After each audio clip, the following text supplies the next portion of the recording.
It's hard to see you with these lights shining right in front of us, but we can make out. And so, to all of you, pranam, pranam, pranam.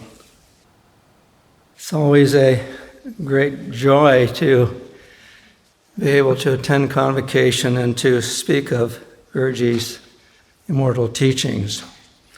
Before we begin this evening, I thought it would be nice to just sort of clarify in our minds a few salient points about the words we've been used in the title about compassion and understanding. Compassion comes from medieval English, which then came from Latin, and means basically to sympathize, the meaning. And so compassion is sympathetic concern for the suffering of another, together with an inclination to give aid or offer support or show mercy. Now, one definition of love, interestingly enough, is a feeling of kindness or brotherhood toward others. In other words, the same thing we find. Understanding is the quality of or state of one who understands, and to understand comes from medieval English, and before that from Old English, from understanden, to stand under, and so to know or be tolerant or sympathetic toward. And wisdom is also from medieval English and Old English, from vis or wise, understanding of what is true, right, or lasting.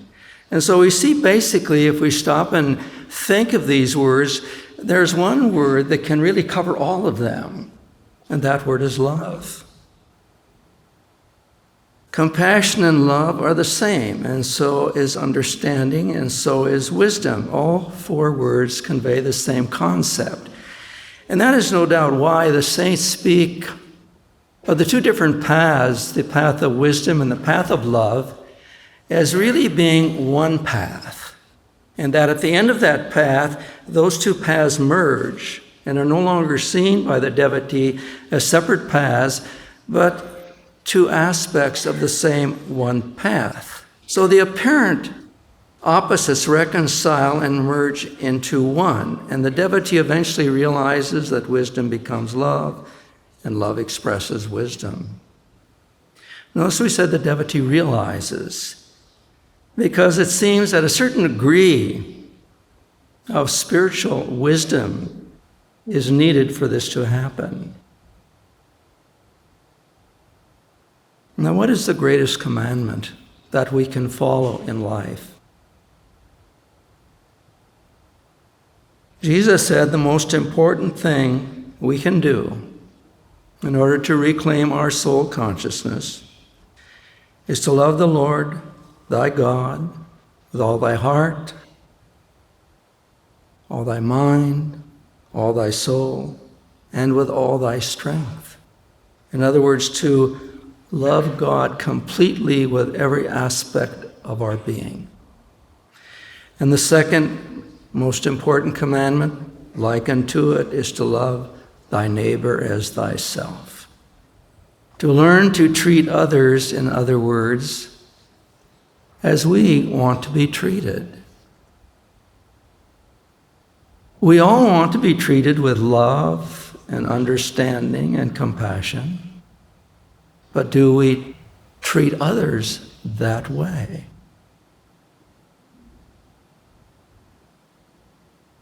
It's an interesting facet of human nature that often we don't. And yet stop and think about it. Is there one single one of us here this evening that does not want to be loved? We all want to be loved. It's natural. We want to be loved. Is there any single one of us here who does not want to be happy, full of joy? Of course not. We all want that. I've traveled around the world, and as I sometimes say in talks of this nature, I've been to many, many different countries, talked with people from all types of cultures. I've never one time had one of them come up to me and say, "Brother, I'm too happy. Can you teach me how to become more miserable?" But there are many times you hear the opposite. that one's life is full of misery and they want to find out how to be happy. So compassion and understanding for others is one way to make our own life happy, because the very nature of the law of karma is that which we send out from us eventually returns back to us. It may come instantly, may come in a day, a week, a month, a year, a lifetime, 5 lifetimes, 10 lifetimes. So we've completely forgotten that we sent that type of action out of ourselves. And we then wonder, why me? Why is this happening to me? We can be sure it is because we sent that out sometime. And to now take care of that karma, to mitigate that karma, we have to go through that experience. Now, Lord Krishna taught the same thing. He said, absorb thy mind in me, become my devotee, resign all things to me, bow down to me. Forsaking all other duties, remember me alone. And also, the best type of yogi is he who feels for others, whether in grief or pleasure, even as he feels for himself. So we see the great masters not only spoke of this, but when we look in their lives, they lived it. They exemplified it.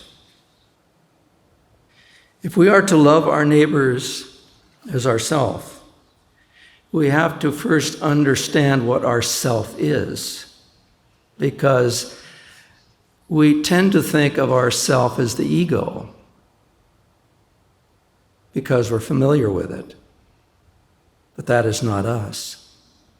We are the soul. The soul automatically has compassion and understanding. The ego automatically thinks only of itself.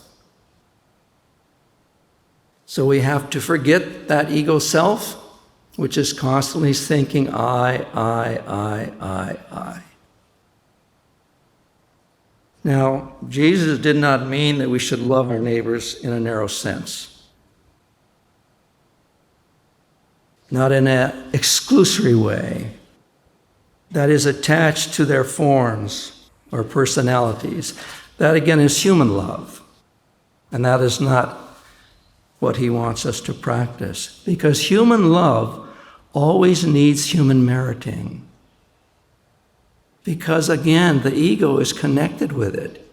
And remember, ego's thinking of self. And so a person will say to someone, I love you. But then if that individual they say they love does not act in the way they would like, I don't love you anymore. Human love demands human meriting. Divine love is completely different. Divine love gives.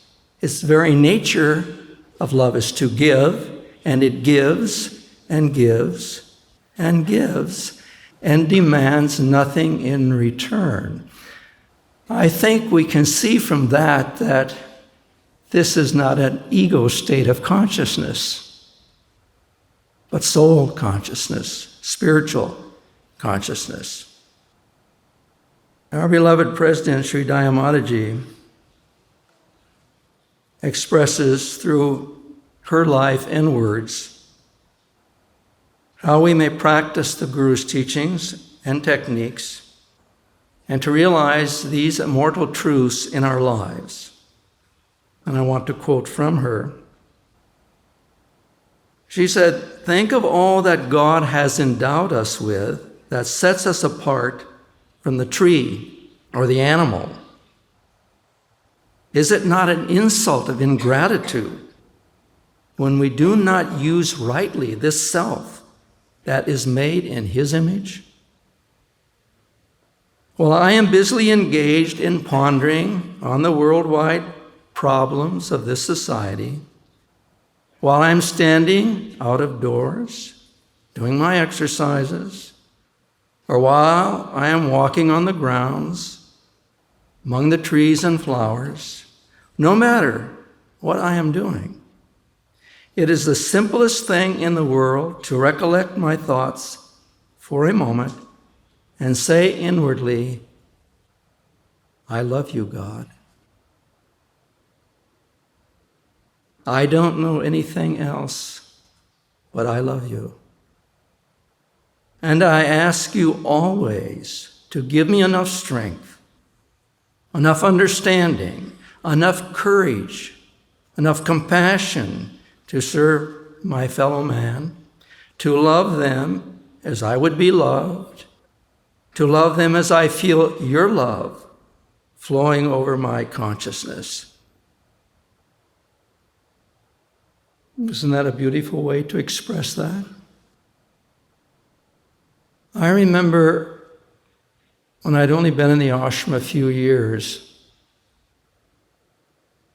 and we had just built the Yogananda ashram for the monks, and we had our own little meditation chapel in it. We had invited Sri Dayamataji to come down and formally inaugurate our chapel by having a meditation with us. It was some time before she was able to do so. Now, in those early years, Dayamata, no doubt, seeing what undeveloped qualities and undeveloped devotees she was working with, would often express her feelings toward the divine in meditation, in words, audible words, so we could all hear. And hopefully, it would sink in. So when she had this meditation with us, after she had meditated with us for a while, she started talking to Divine Mother. And she was pouring out her heart with such love, with such devotion, with such yearning, that I literally felt as though my heart would break. It felt as if it was like a dish rag and someone was just wringing it out. And I remember thinking to myself inwardly,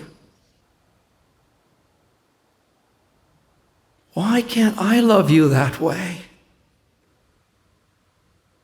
Because that expression of her love was so palatable, so compelling, that you would have had to have been a rock not to feel it. And as she went on and that inner yearning increased, I couldn't contain myself anymore. I just started crying like a child.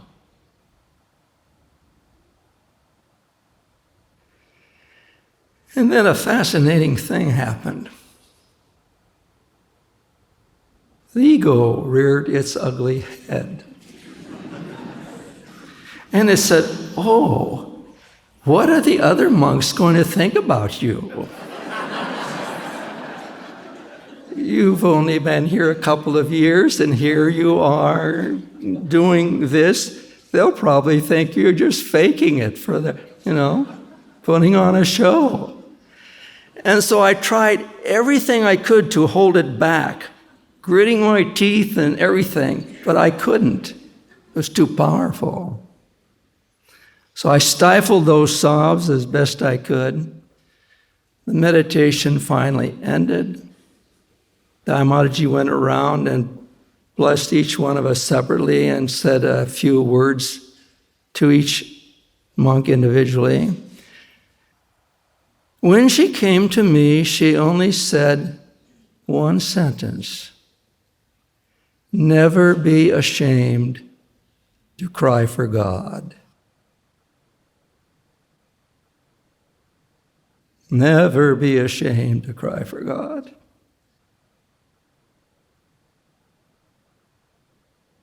A great saint of India, Sri Ramakrishna Paramahansa, said,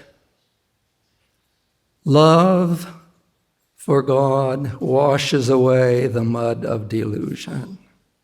That's it. Those tears of love for God wash away the mud of delusion.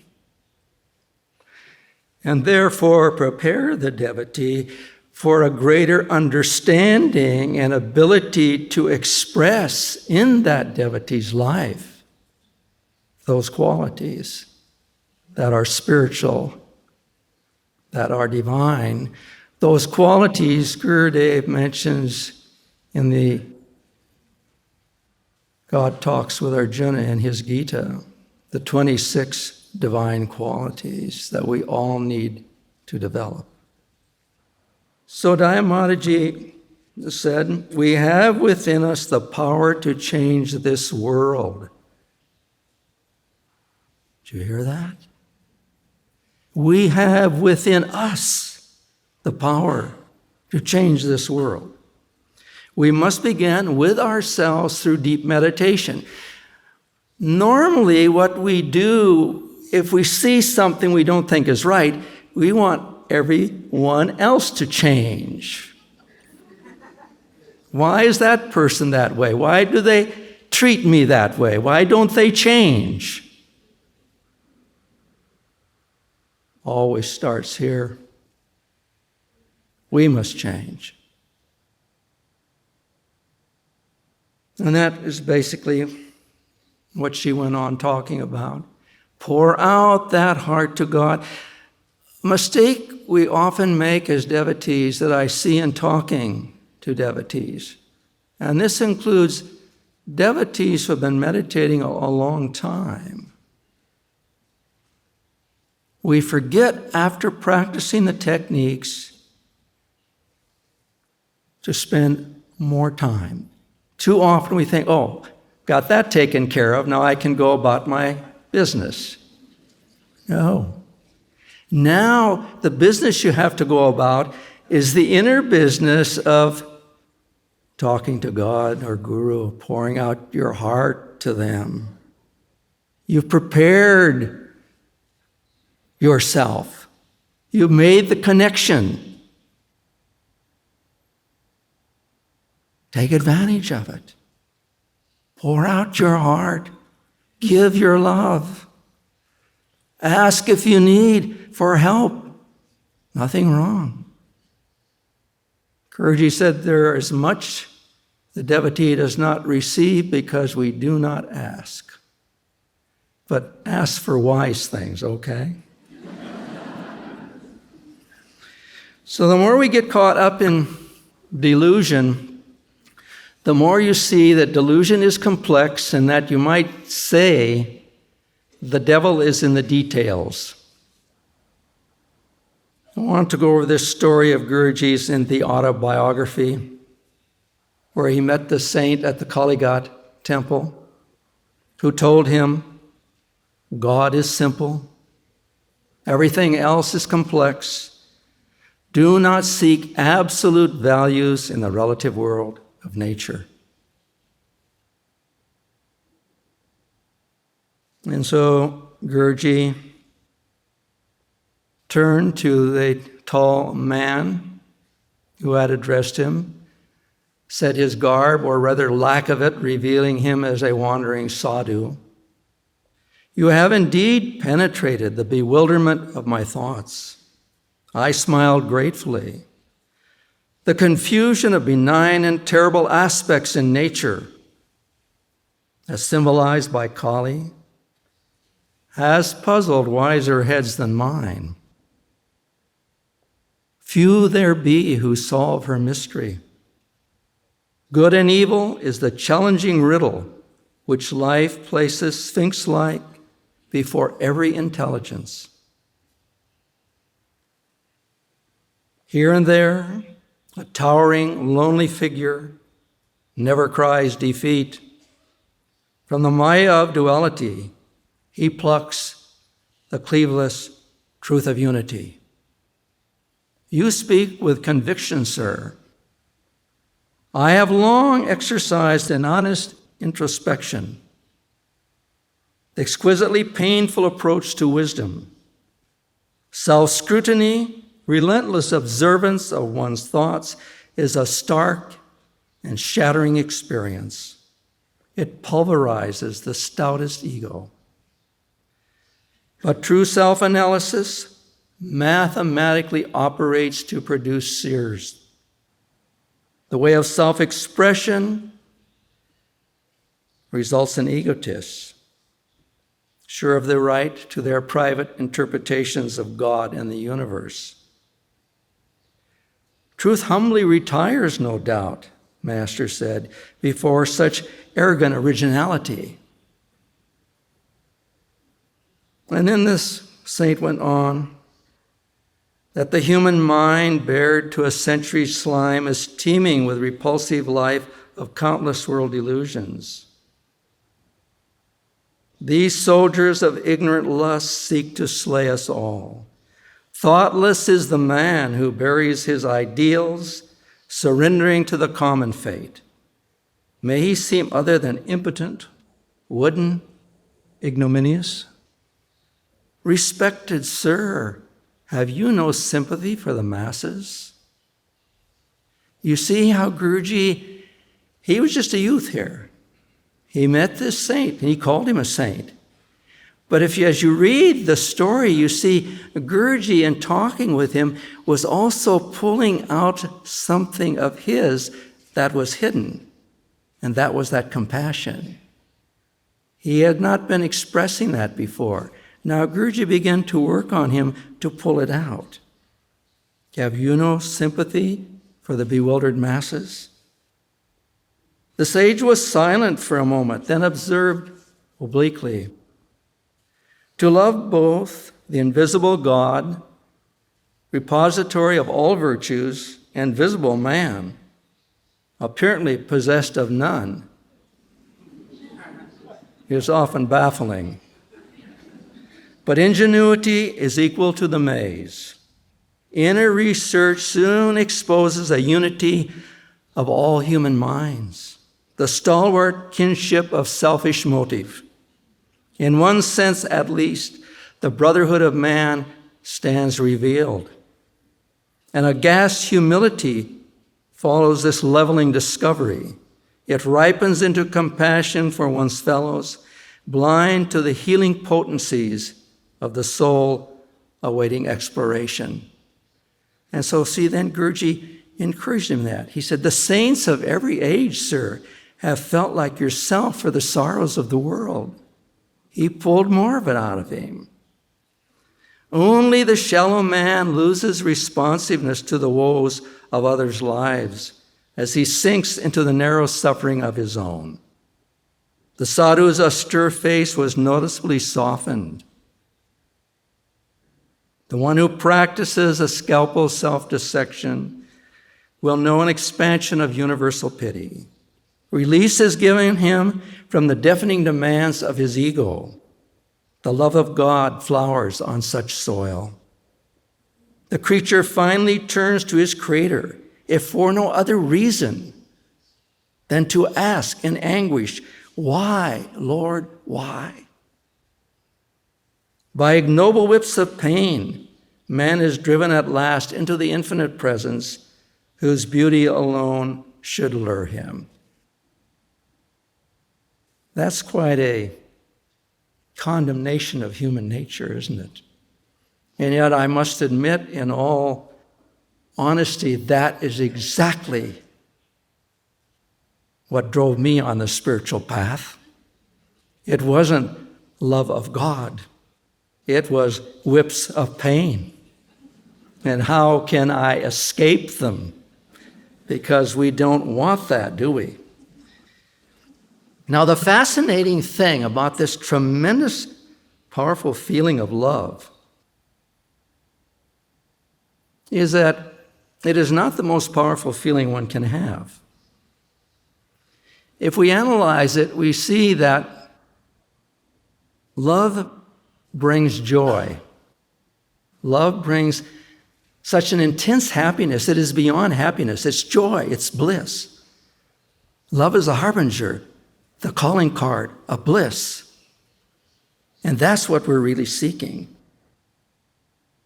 That bliss can be so intoxicating, and that is the ultimate highest feeling, surprisingly enough, not love. It is bliss. I remember one time when I was working long hours in the print shop in the early days, and I was up in the print shop all by myself, and I was having to work long hours then, and I was somewhat resenting it because I was the only one in the print shop putting in those long hours. I'd be up there every night by myself working while everyone else was off doing whatever. And at first I resented it. And as long as I resented it, it was miserable. Finally, I surrendered to it. I said, all right, Guru.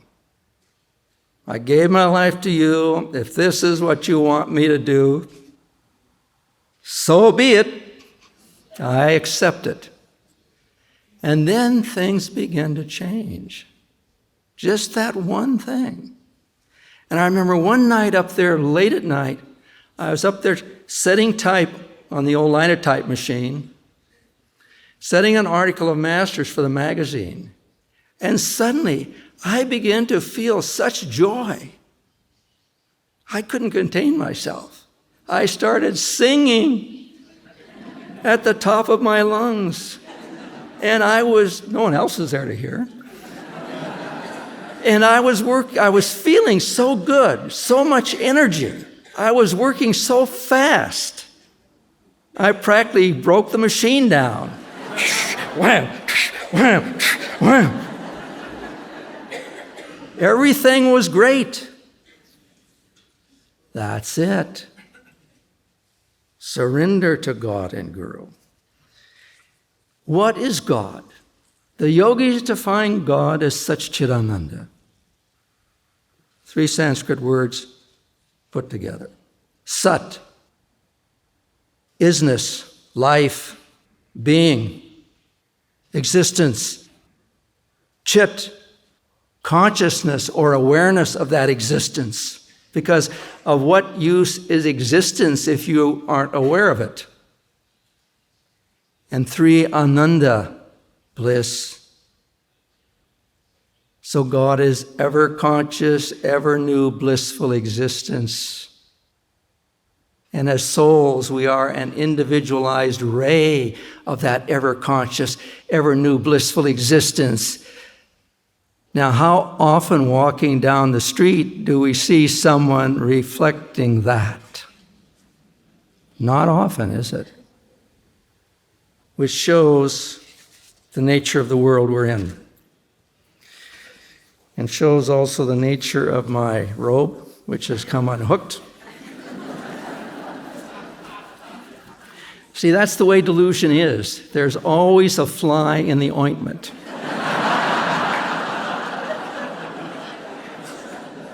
It just works that way.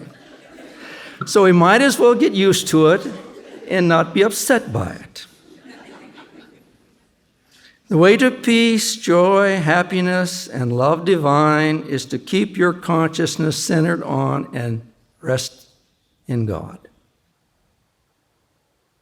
The more we think of God, the more we turn our minds back to God whenever we can, the closer we are drawing to God. Every thought is either taking us farther away or bringing us closer. Where's our mind? Dhamma said, concentrate night and day on God and become drunk with His love. He alone is real. In His love lies wisdom, humility, joy, compassion, understanding, and fulfillment. Fulfillment. May each one of us seek that love more earnestly. Now, don't think we have to wait until January the 1st, until the new year, to start to change our lives. Why not make this day the first day of a new year, in which we will change our lives by becoming more focused in our spiritual efforts, by becoming more willing to express to God our feelings and our love, and by becoming more willing to try and love and express compassion and understanding to others also. If we do, we will see that our lives will begin to change.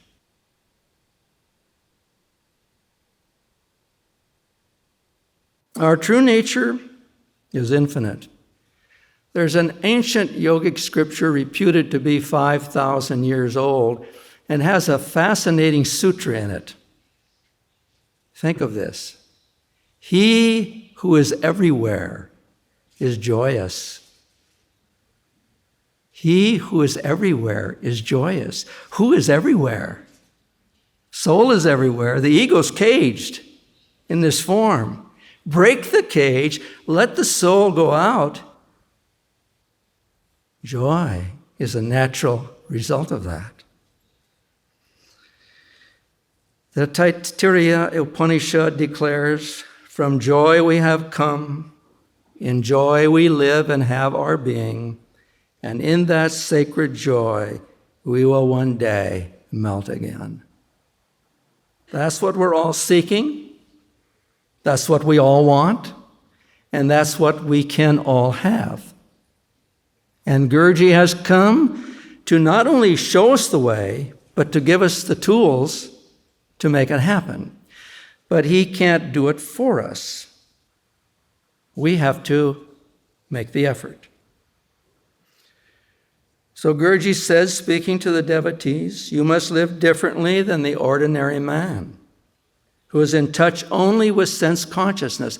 That's why we have meditation, other techniques of devotion, and so forth.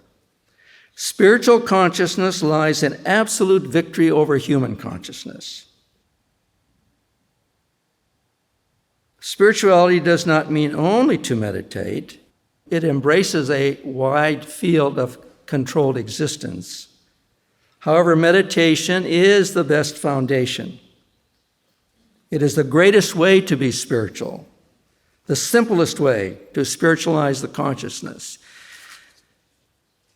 You must not only meditate, you must also learn to behave.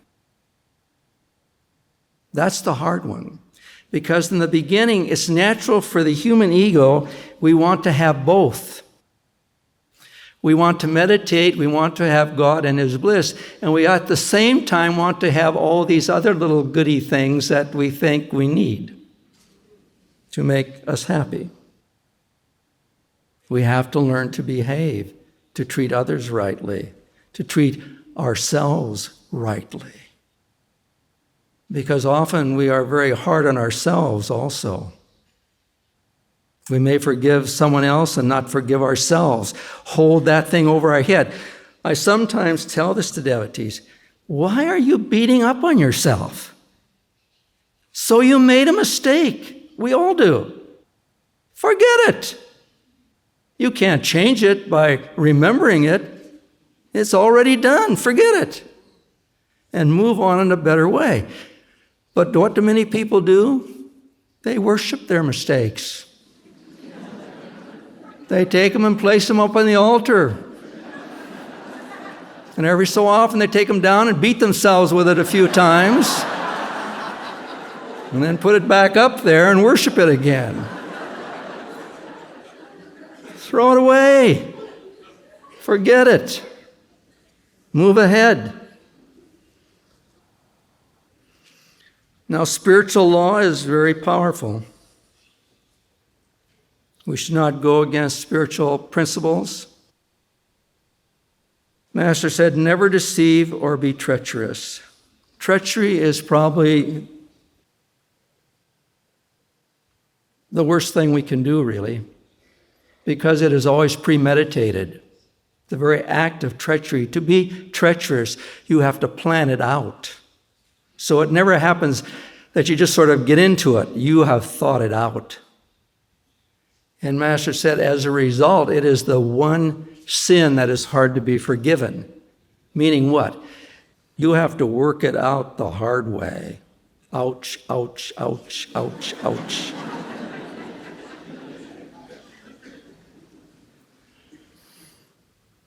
Guruji in the early years brought over a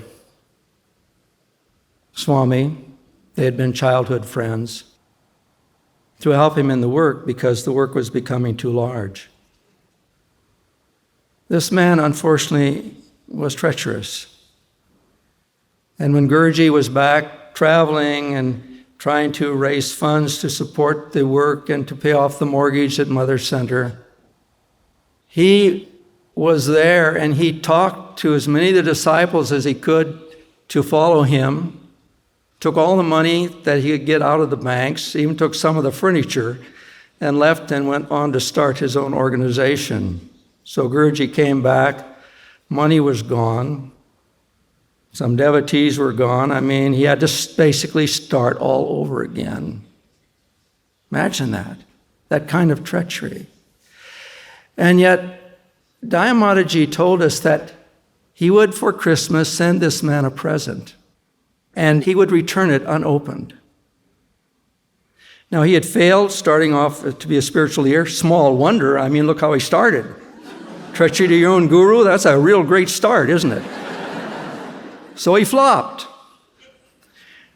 He then continued that path. He forsook his Swami vows. He got married. He eventually became a professor at a university because he had degrees.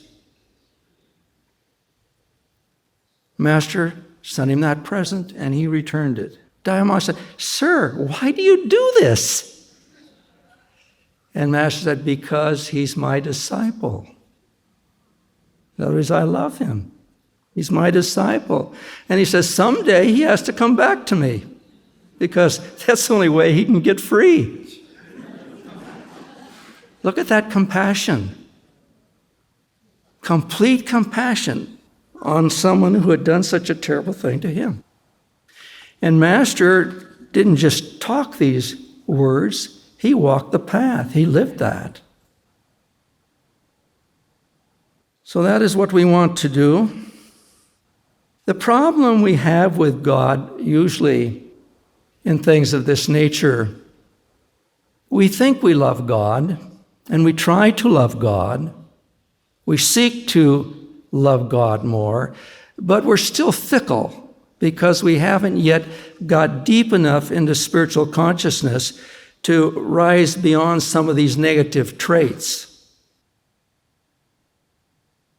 So Master said one time, God doesn't think very much of himself. He's so great, he doesn't know it. He has an inferiority complex. And I think part of that comes from his human children who so many times say, "Oh God, I love you. Please come to me. I want you." And then he dangles some little thing in front of us, some little toy of this world that we want, whether perhaps a raise, a new job, a new car, a new home, a new relationship, whatever that we want. He says, "How about this? You can have this." "Oh, I can?" God is instantly forgotten. And so naturally he's become a little shy. Because he says, well, if, are they going to do it to me again? It's sort of like the story of the beautiful woman who was walking down the street. She was exquisitely beautiful. And this man came along and he saw her and he was instantly smitten by her. And he walked up to her and he said, "Oh, you're the most beautiful woman I've ever seen. I took one look at you and fell madly and completely in love with you. Will you please marry me?" And she looked at him and said, "Oh, why are you talking to me like that? Why don't you go back in the block behind me where my sister is? She's much more beautiful than I am." And instantly the man left her. And he went back in the other block. And in a short time, he came back. And he told her, he said, "You lied to me.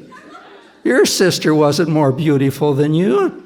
And she said, "And you lied to me because you told me you loved me. Then why did you leave?" How many times do we do that to God? Huh? I don't know about you, but speaking for myself, I've got a few times to work out.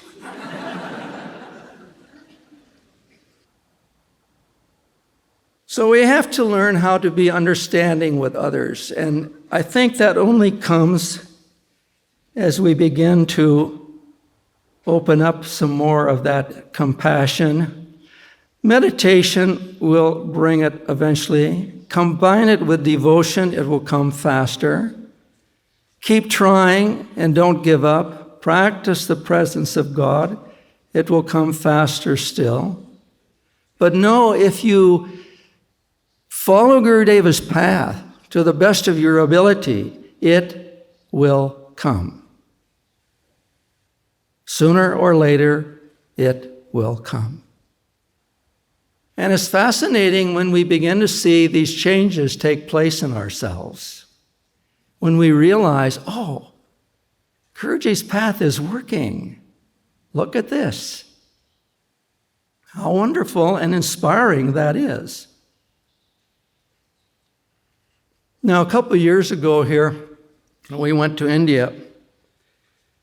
And it was a time when they had really lashed up the security at all of the airports and every place. And so it made traveling much more difficult, as you all know, who have traveled, particularly by plane. I wasn't even sure I was going to get out of LAX to even start that trip, because they just trained a lot of new people there to check you, and they were really being tough. And so I got through the first part, but I had my hand luggage. I got up there to check it, and that lady there, boy, she got on my case big time.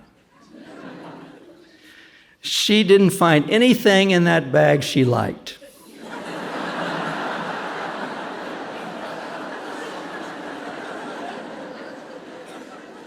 Devotees had given me a gift of a pen. It was a pen made of brass, not plastic, and covered. And it was in a wooden box. So she said, "What's in there?" I said, "Well, it's just a pen." There was even an extra cartridge there. She wouldn't accept that it was a pen. Well, okay, so I unscrewed it and unscrewed the other end and pulled the pin out and looked at it through her, with my eyes. See, nothing in there. So she finally bought that. We put that back together. Then I had some mosquito repellent, because at Dakshineswar, the mosquitoes are very much in evidence.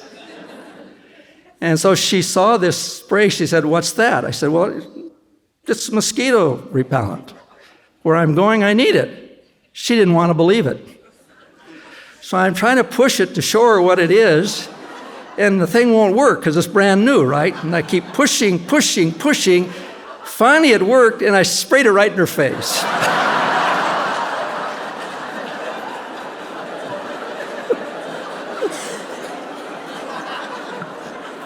See, it's mosquito repellent.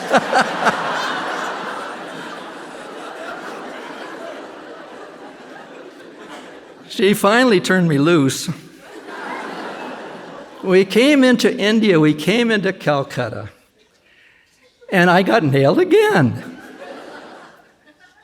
The fellow there in immigration, I'd never had trouble going into Calcutta before. The guy that got a hold of me, he would not let me go.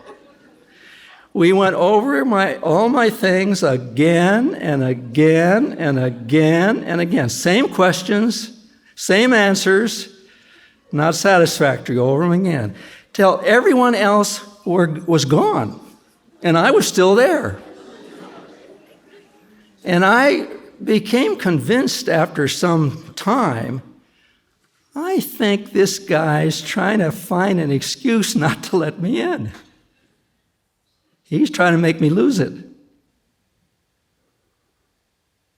And so I just remained calm, kept answering very calmly, very helpfully. Finally, the supervisor of the whole area saw what was going on, and he came over to see why I was still there. And the moment the man saw that, he asked me a few more questions and let me go. So sometimes that happens, and sometimes people, they will test our patience for good reasons or maybe just for not so good reasons. That same trip in India, we were leaving this one airport, and again I got caught with my hand luggage. And Sivananda, he went right through. Got his through, he went right through. I'm standing there waiting. Other people come. My luggage has already been gone through the thing, but they hadn't brought it up. Others come through after me, get their luggage all checked, keep going. I thought, wonder, did they lose my bag? So I worked my way up to the counter and I looked over, and my bag was there at the head of the line. And I watched. Someone else came through, their bag came, took their bag and left mine there. And just kept doing that. Well, okay. Have to wait till the plane goes anyway. I can outlast you, my friend. Finally, when he saw that I had noticed it, looked and saw it was there, then went back, didn't say anything, didn't complain, just waited. He let several others through, and then he got my bag and put it up. He gave it to the toughest checker there was. Finally got it cleared there, went to get on the plane later. And as karma would have it, the fellow taking the ticket says we left was the same man. So I came up to him to hand him my ticket to go out. Just at the time this Indian couple came up, we all put our tickets out at the same time. So he took their tickets and ignored me. I thought, well, this is nothing new. I mean, it's the same old game. And then another fellow came up. We both put our tickets out, and this time he reached for my ticket. When he reached for it, I pulled it back. And as he pulled his hand back, I pushed it out. And as he reached for it, I pulled it back. They put his hand back, I pulled it out. And then when he reached for it, I let him have it. I was just showing him, I'm on to your game, friend. I know what you're doing. So these things happen. We shouldn't get discouraged by it. It's all part of life. One of the things, if we're going to have understanding, is to be able to accept unpleasant experiences from others and not be upset by them. Don't allow them to upset us. And that is hard to do. At least I have found it so, particularly in the beginning. You have to keep working at it. It took me 8 years to learn how to overcome anger, just the beginnings of it. 8 years of practice. I'd always fail. I would try to do the right thing, but I would lose. I'd lose my cool. I prayed to Master, you have to help me on this. Because I wasn't even aware of it till I completely lost it. And the whole event was over. Then oh my gosh, I lost it. So I started to pray to Master to help me, and also to pray for the other individual who I was having the problems with. We really knew how to push each other's buttons. And it's very interesting. If you start to pray for someone you're having a problem with, and pray sincerely for them, a very interesting thing happens. You have to give up one or the other. You either have to stop praying for them, because if you keep on praying, you can't keep on feeling badly about them.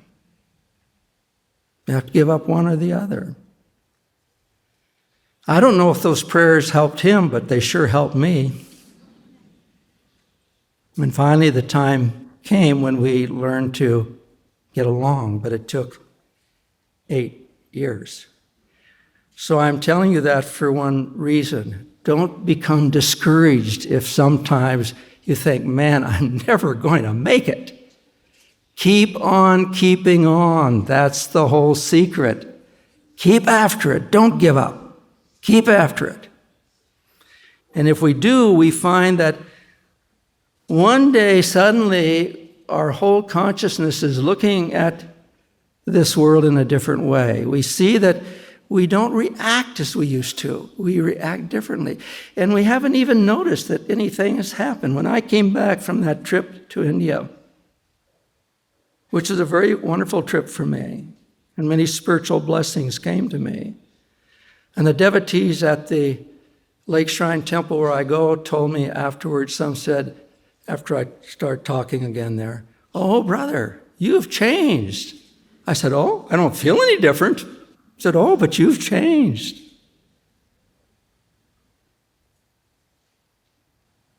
For me, there was something about India that helped to open up that compassion and understanding to help me to, some way, no doubt, Guru's blessing, God's grace, Guru's blessing, which is open to all of us, not just a few of us, all of us, if we continue. And I want to finish with these words from Guruji's commentary on the New Testament in the second coming of Christ.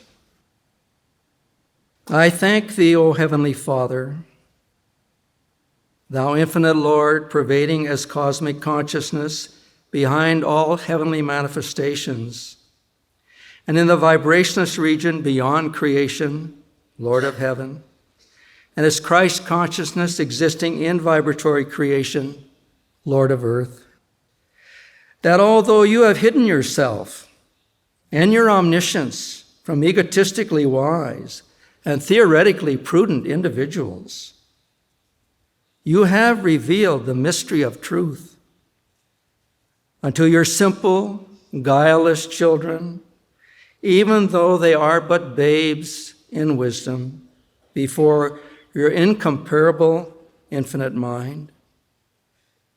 Heavenly Father, the revealing of yourself and ultimate truth unto your devotees, who are humbly simple and sincere, spiritual babes, who surrender their sensate intelligence unto the unlimited intuitional inspiration that comes from thee, is in accord with thy proper judgment. Though Jesus' disciples, Master said, were mostly uneducated in scholarly matters, he found them receptive to a higher knowledge than that of the rationalizing intellect. Divine realization, perception of the infinite, is unrealized to academic degrees. It is good to have knowledge befitting a professor in preference to a doltish brain of an ignorant man. But if one's intellect is so complacent in its scholarly distinction that one feels no need to seek wisdom in God, the evolution of that soul is laggardly compared to an illiterate who has devotion to the Lord. Remember the story of Brinda in the autobiography. By drawing his disciples from among the common populace, even publicans and sinners, and unlettered fishermen such as Peter, James, and John, Jesus showed that it was possible for any devotee to attain divine realization. For God is not a respecter of persons as to their status. God chooses those who choose him. Choose him. As the little and big fingers equally belong to one's hand, so all souls, whether or not they are significant in the eyes of the world, belong to God. Whoever approaches him with pure devotion will attain him. God reveals himself unto those who completely surrender themselves unto him. Those who have no intellectual or emotional resistance to him. You see, even though we've received these beautiful techniques in Kriya Yoga, even though we may practice Kriya Yoga perfectly, we cannot force God to appear by that practice. If we could, the technique would be greater than God. That's why Guruji said Kriya Yoga plus devotion. Kriya takes you right up to the door. Devotion opens the door. Surrender opens the door. We have to surrender to God, and that's one of the hardest things to do. Before God, the most accomplished of humans is but a child. Even the most brilliant scientist does not know why or how God created this world. The Lord is not interested in how much one knows, but in how much one loves him. We leave and go to the astral. We're not going to be asked, did you attain this position? Were you a president, or were you a vice president, or were you a non-president, or what? That's not going to be of interest to God. God's going to want to know, did you love? Were you compassionate? Were you thoughtful and helpful to others? Those are the questions we will be asked. Inner attainments, not outer ones. The only way to touch God is by ardent devotion of the heart.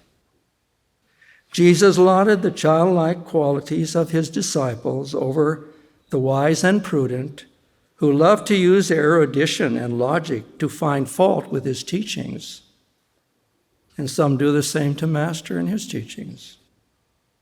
A closed-minded, critical attitude is spiritually stultifying. Attunement with the Guru through devotion enables the devotee to progress steadily toward God realization. Doubters and habitual criticizers fall by the wayside. A guru does not seek to silence the disciple's reason, but he can only help those who are willing to be taught, not those who self-assertively know it all. That devotee becomes filled with intuitive wisdom, who is childlike in guilelessness, free of presumption and doubt, full of sincerity, humble and receptive. Such a one is filled with compassion and understanding. That devotee finds God. Be that devotee. Be that devotee that finds God. There is not one single one of you here who cannot, because there's nothing you have to gain. You already have it. You only have to get rid of the mud of delusion. And Guruji has brought us the way to do that. Practice it. Remember Lari Mahashaya's words, Banat, Banat Panjai. Making, one day made, or as I put it in different English, keep on keeping on. That's it. Keep on keeping on. Thank you. God bless. Guru. Remember, love your Guru. Don't let him become just a picture on the wall. Don't let him become that. Make him a reality in your heart.